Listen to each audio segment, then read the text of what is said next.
ഡോക്ടറെ, എല്ലാ ഫൈബ്രോയിഡുകളും സ്കാനിങ്ങിലൂടെ അറിയാൻ പറ്റുമോ? നമ്മളൊരു ഫൈബ്രോയിഡ് സംശയിക്കുന്ന ഒരു പേഷ്യൻറ്റിൽ നമുക്കത് കൺഫേം ചെയ്യാൻ യൂസ് ചെയ്യുന്നത് ഒന്ന് അൾട്രാസൗണ്ട് ആണ്.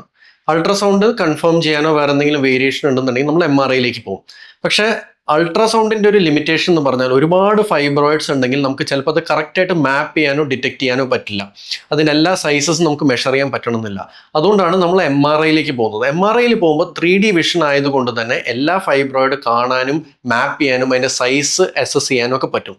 പക്ഷെ അൾട്രാസൗണ്ട് ആണെങ്കിൽ MRIയിൽ ഒരു ലിമിറ്റേഷൻ എന്താ വെച്ചാൽ പലപ്പോഴും 1 സെന്റിമീറ്ററിൽ താഴെയുള്ള ഫൈബ്രോയിഡുകൾ ഡിറ്റക്ട് ചെയ്യാൻ വളരെ ബുദ്ധിമുട്ടായിരിക്കും. അപ്പോൾ പല പേഷ്യൻസ് പറയും, ഞങ്ങൾ 1 വർഷം മുമ്പ് സ്കാൻ ചെയ്തു അല്ലെങ്കിൽ MRI എടുത്തു, അതിലൊരു ഫൈബ്രോയിഡും കണ്ടില്ല, പെട്ടെന്ന് 2 വർഷം കഴിഞ്ഞപ്പോൾ സ്കാൻ ചെയ്ത് നോക്കിയപ്പോൾ വീണ്ടും ചെറിയ ചെറിയ ഫൈബ്രോയിഡുകൾ കാണുന്നു. ഇത് എങ്ങനെ സംഭവിച്ചു? അപ്പോൾ ഫൈബ്രോയിഡിന്റെ ഗ്രോത്ത് റേറ്റ് എന്ന് പറയുന്നത് സാധാരണ 1.5 to 3 സെന്റിമീറ്റർ ആണ്. അപ്പോൾ 1 വർഷം ചെയ്ത സ്കാനിൽ ഒന്നും ഇല്ല എന്നുണ്ടെങ്കിൽ ആ ഫൈബ്രോയിഡ്സ് വളർന്ന് വലുതായി ഒരു ത്രഷോൾഡ് ലെവൽ, അതായത് 2-3 സെന്റിമീറ്ററിന് മേലെ വരുമ്പോഴത്തേക്കും പിന്നീട് ചിലപ്പോൾ സ്കാനിങ്ങിലൂടെയും MRIയിലൂടെയൊക്കെ ഡിറ്റക്ട് ചെയ്തെന്ന് വരും. അതുകൊണ്ടാണ് അങ്ങനത്തെ ഒരു വേരിയേഷൻ വരുന്നത്.